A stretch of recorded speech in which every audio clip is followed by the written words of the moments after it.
vám demonstrovat. Jo, prosím, já tady máme nádobu.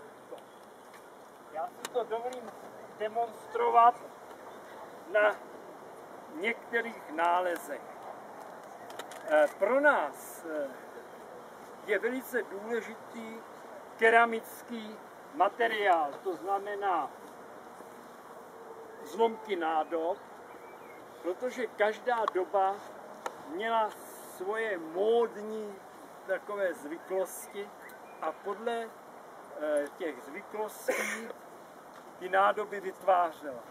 Ovšem, my z těch sídlišť, které jsou na ploše, my nerozeznáme, která nádoba je starší nebo mladší. A já tady jsem přinesl několik ukázek vzácných, který prosím vás s nima jemně operujte. Udělejte vždycky, tady dám pozorné skupince takovou nádobku. Správně, že to držíte, nechytat za ouška.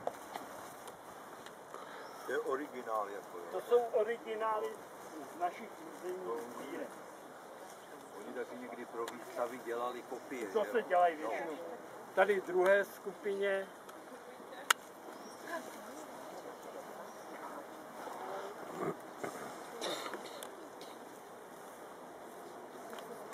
Tady máme nádobu pro třetí skupinu. Tady dámy jsou takový zamlklí.